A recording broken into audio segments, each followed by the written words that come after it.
Bonjour et bienvenue dans notre programme Glorieuse Destinée. Vous avez fait le bon choix.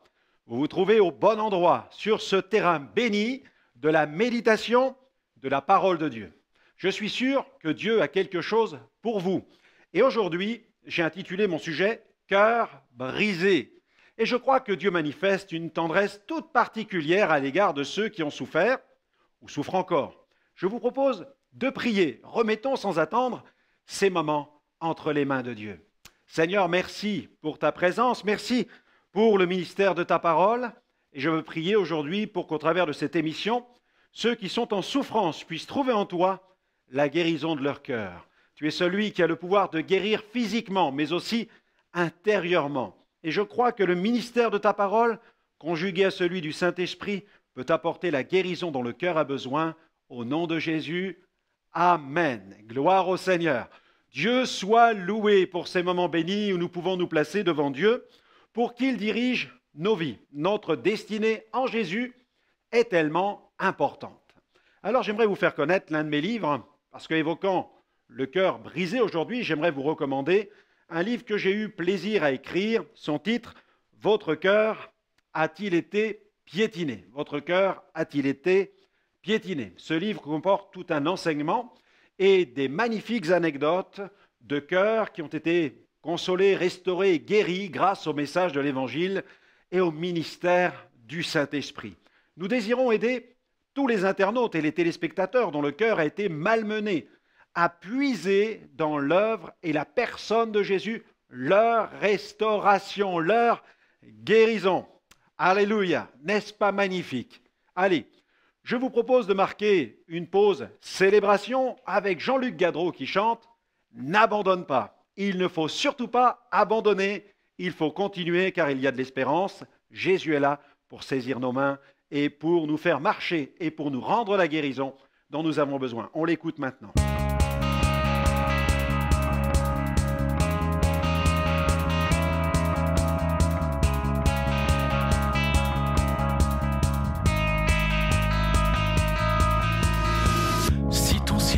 Te semble gris, si ton soleil s'obscurcit, si ta route te semble plein d'épines, n'abandonne pas si tu te sens fatigué, si tu ne veux plus marcher, si tu n'as plus envie de vivre, n'abandonne pas, n'abandonne pas. N'abandonne pas, non, non, non, n'abandonne pas. Si tu te sens isolé, si tu as perdu la paix, si pour toi plus rien n'a de saveur, n'abandonne pas.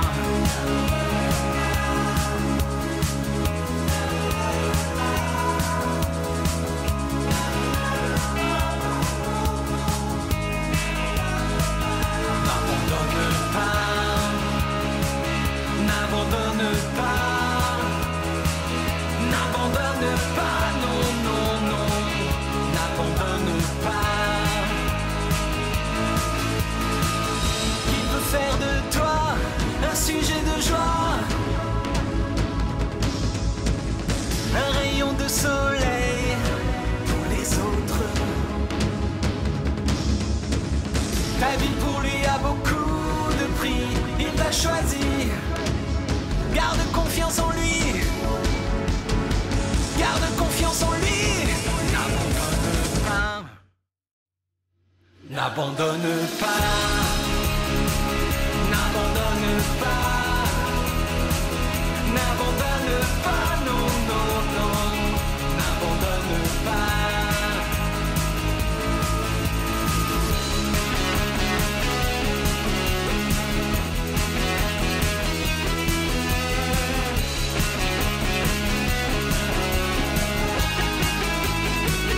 N'abandonne pas.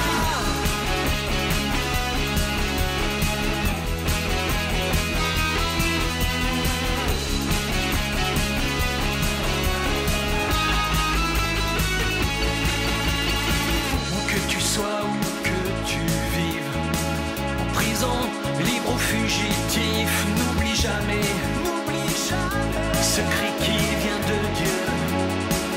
N'abandonne pas si ton ciel te semble gris, si ton soleil s'obscurcit, si ta route te semble plein d'épines. N'abandonne pas.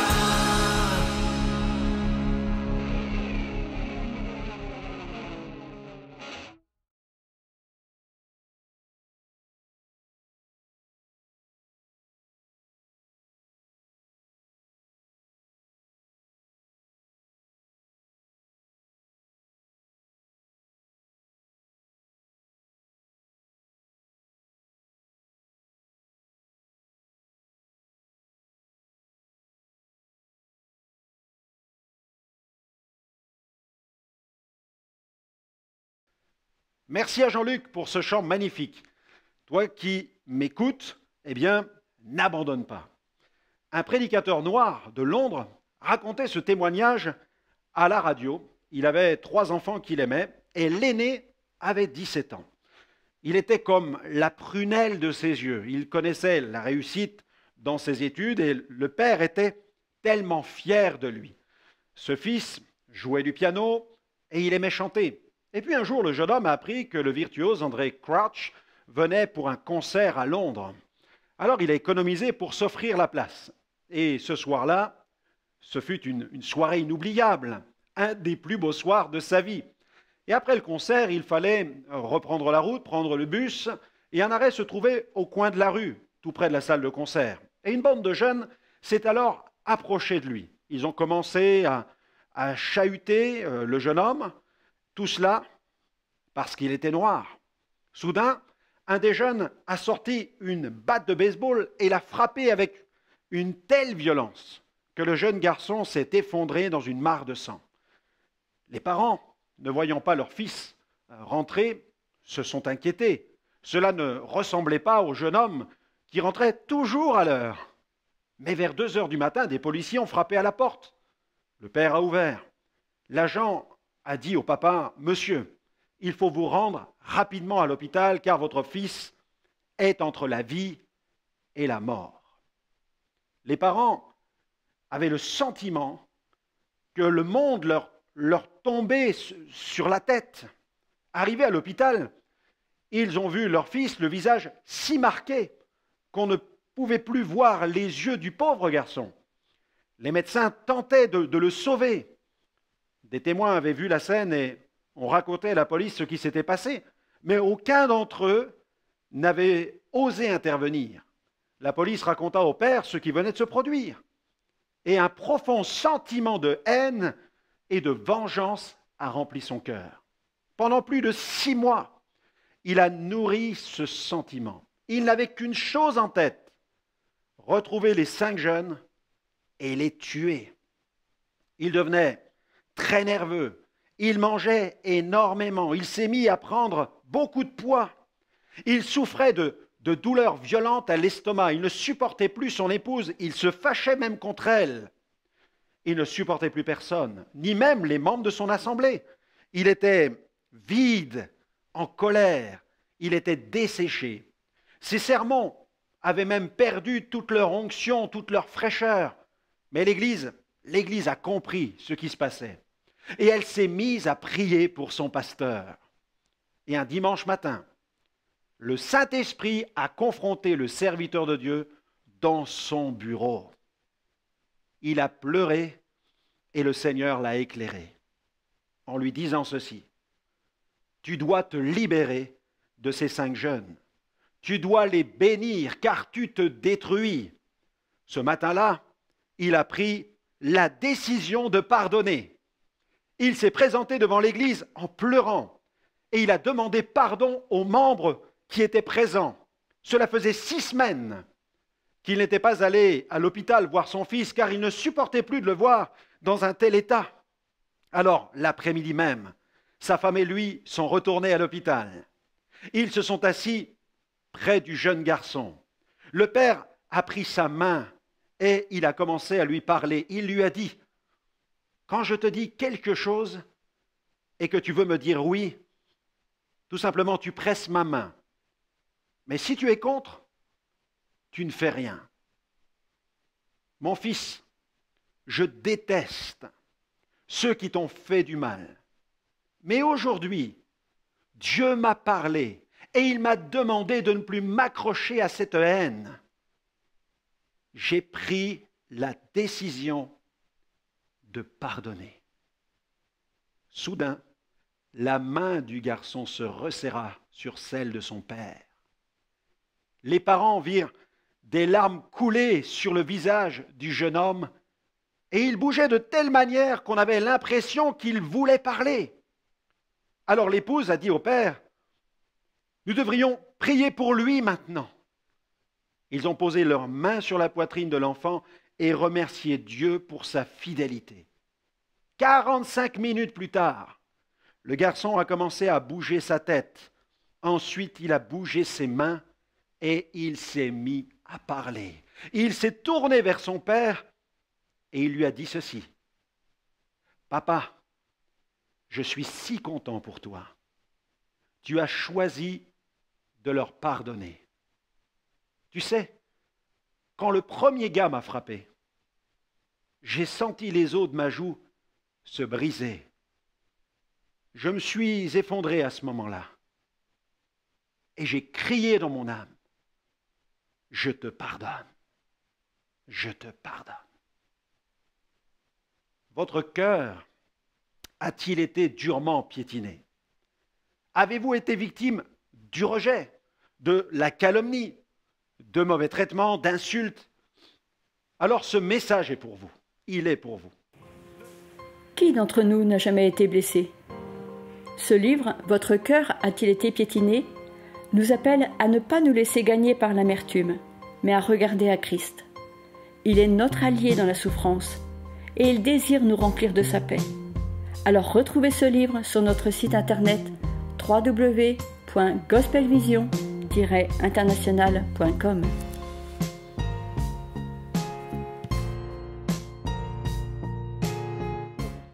Ne faites pas les frais de l'amertume. L'amertume est un poison, elle déforme le caractère, elle enlaidit. À cause d'elle, le chrétien perd de sa dignité. L'amertume est comme un cercle vicieux, elle produit de nombreux rejetons tels que la méchanceté, la haine, la rancune, le mécontentement, le sentiment de vengeance, l'esprit critique, des querelles, les murmures, les divisions. Mais la Bible dit dans Hébreux chapitre 12, verset 15, l'auteur de ce livre nous adresse cette parole, il dit « Veillez, veillez à ce que personne ne se prive de la grâce de Dieu, à ce qu'aucune racine d'amertume poussant des rejetons ne produise du trouble et que plusieurs n'en soient infectés.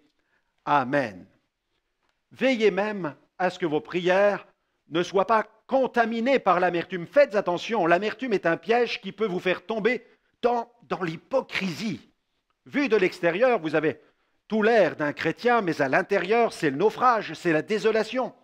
Malheureusement, trop de chrétiens qui ont été blessés laissent l'amertume envahir leur vie de prière. Ils tombent dans une forme d'autisme spirituel, une forme d'enfermement. L'amertume peut devenir une véritable prison.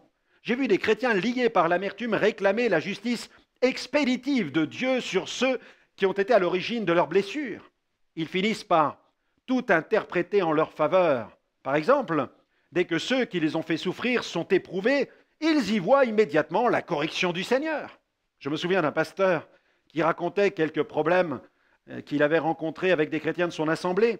Un jour, ce pasteur fut victime d'une maladie et soudainement, certains membres de l'assemblée ont fait courir le bruit que Dieu était en train de le juger.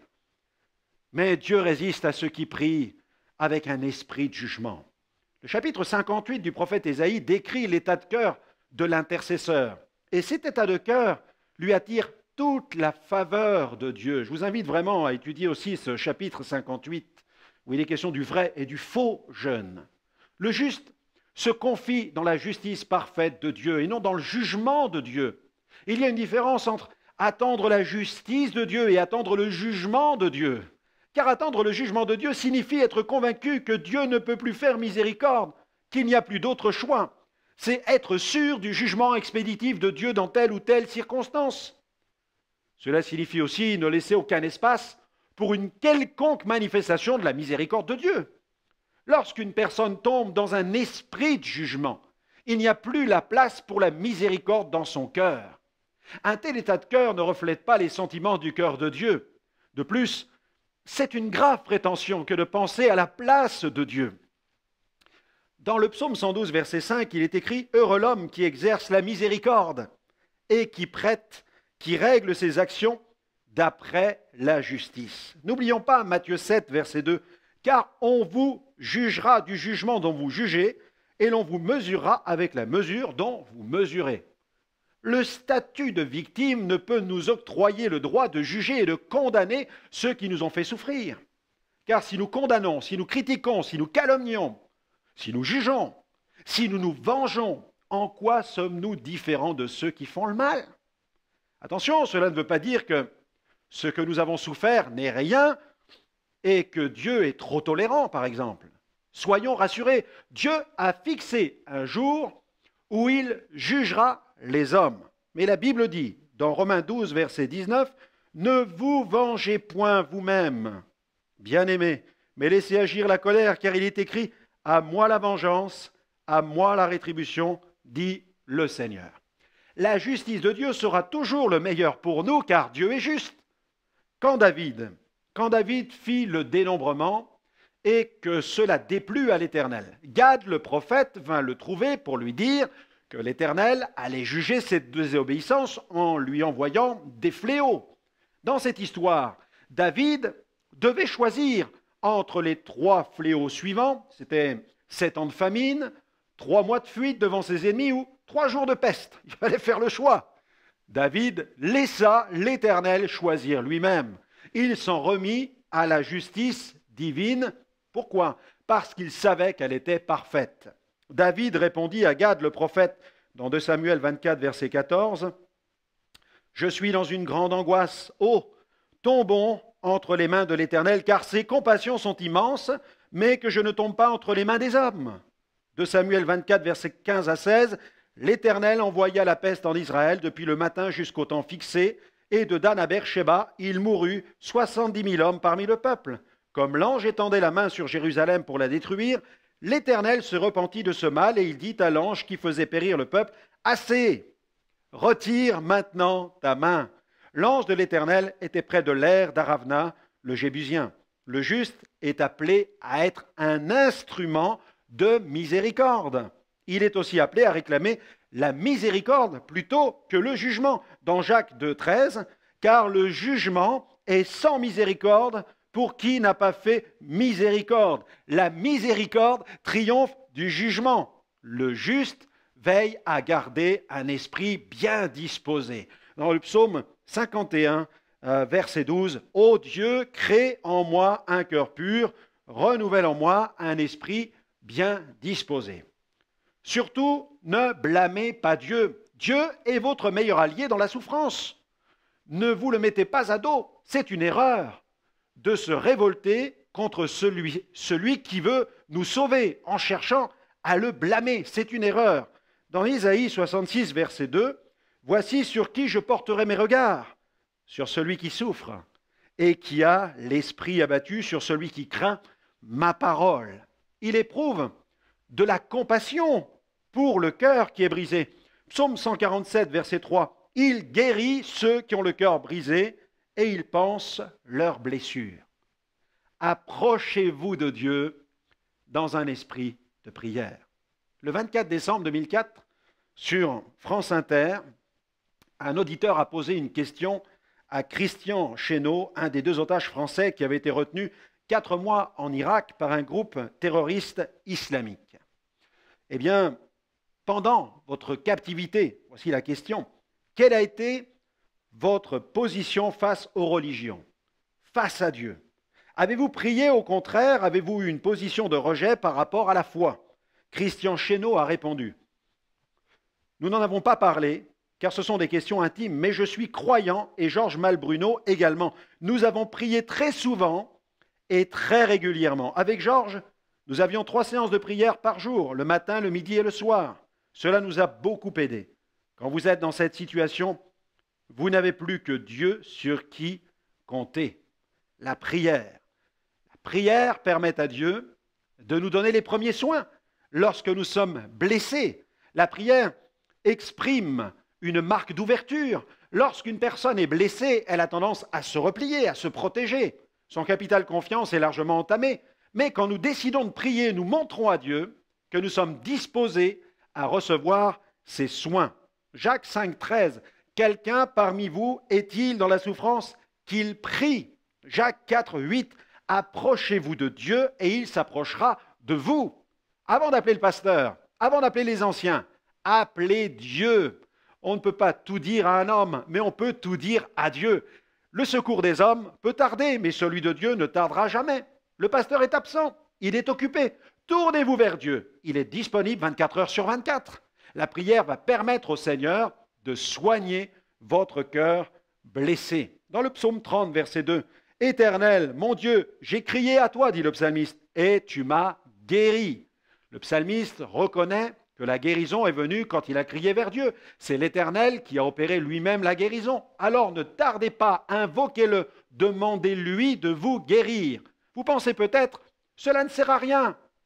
Ou alors, et il sait tout. Il n'est pas nécessaire de lui raconter tout cela. Votre conjoint ne sait-il pas que vous l'aimez? Et pourtant, il aime vous l'entendre dire. Dieu sait tout, c'est vrai. Mais il prend plaisir à nous entendre lui dire notre amour. Il apprécie nos prières et il aime nous voir venir vers lui pour déposer nos fardeaux. N'hésitez pas à avoir recours à la prière. Qui d'entre nous n'a jamais été blessé? Ce livre, Votre cœur a-t-il été piétiné, nous appelle à ne pas nous laisser gagner par l'amertume, mais à regarder à Christ. Et puis, puisez votre force en Jésus. Regardez à Jésus uniquement. Il est votre modèle. Son comportement face aux injures, au mépris, nous enseigne l'attitude adoptée lorsque nous sommes victimes du rejet et que notre cœur est blessé. Le pardon qu'il a accordé à ses bourreaux le jour de la crucifixion en est la plus frappante illustration. Dans Luc 23, verset 34, Jésus dit « Père, pardonne-leur, car ils ne savent pas ce qu'ils font. » Jésus est le baume pour vos blessures. Il est oint pour guérir ceux qui ont le cœur brisé. Son onction vient de Dieu lui-même. C'est le Seigneur qui l'a oint. Il n'a pas reçu l'onction d'un prophète, mais du Père lui-même. Dans Luc 4, verset 18, il est écrit « L'Esprit du Seigneur est sur moi, parce qu'il m'a oint pour annoncer une bonne nouvelle aux pauvres. Il m'a envoyé pour guérir ceux qui ont le cœur brisé, pour proclamer aux captifs la délivrance et aux aveugles le recouvrement de la vue, pour renvoyer libres les opprimés. » Cherchez à lui ressembler. Chrétien, ne signifie-t-il pas Petit Christ? La Bible dit, dans 1 Jean 2,6, celui qui dit qu'il demeure en lui doit marcher aussi lui-même comme il a marché. Identifiez votre vie à celle du Seigneur. Comment? En portant la croix. Dans 1 Corinthiens 6,7, Paul nous dit ceci, c'est déjà certes un défaut chez vous que d'avoir des procès les uns avec les autres. Pourquoi ne souffrez-vous pas plutôt quelque injustice? Pourquoi ne vous laissez-vous pas plutôt dépouiller? Il faut parfois accepter de se laisser dépouiller. Il n'est pas interdit d'user de certains moyens humains pour faire éclater la justice. Mais si c'est au détriment de notre paix, si le nom de Dieu risque d'être bafoué, et si un scandale risque d'éclabousser l'Église, il est préférable de souffrir une injustice, de se laisser dépouiller. Dans 1 Pierre chapitre 2 verset 20, Pierre déclare « En effet, quelle gloire y a-t-il à supporter des mauvais traitements pour avoir commis des fautes? Mais si vous supportez la souffrance lorsque vous faites ce qui est bien, c'est une grâce devant Dieu. Recherchons ce qui est juste, recherchons le bien, faisons tout pour la gloire de Dieu. » Jésus nous commande de mettre en pratique ses commandements, et ceci pourquoi? Pour notre bonheur. Votre cœur a-t-il été piétiné? Inscrivez votre épreuve dans un processus de croissance. Il est bon d'inscrire sa vie dans un processus de croissance. Ce processus implique notre identification à une seule personne, la personne de Christ. Cette identification passe souvent par des épreuves, des souffrances et des blessures. Mais la Bible dit ceci, dans Romains 8, 28, « Nous savons du reste que toute chose concourt au bien de ceux qui aiment Dieu, de ceux qui sont appelés selon son dessein, c'est-à-dire son plan, son programme. » Eh bien voilà, notre émission se termine. J'espère que vous allez saisir la victoire sur cette question et recevoir la guérison dans votre cœur. N'hésitez pas à nous retrouver sur notre site web www.gospelvision-international.com. Vous y verrez de nombreuses émissions en replay. Elles vous feront, j'en suis sûr, un énorme bien. Que le Seigneur continue à répandre sa grâce sur votre vie et qu'il vous fasse pleinement entrer dans votre glorieuse destinée. Que Dieu vous bénisse et à très bientôt.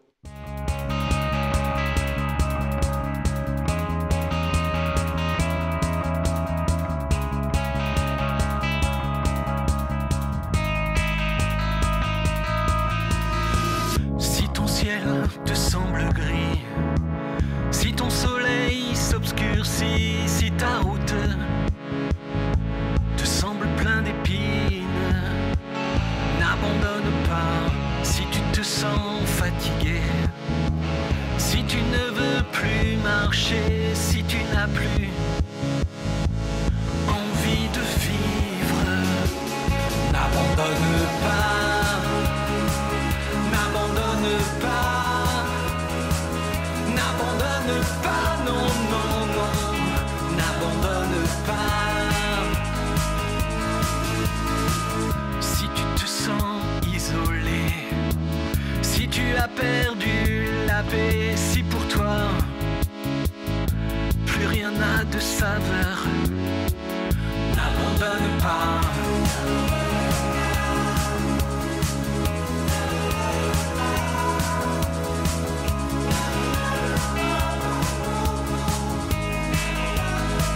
N'abandonne pas,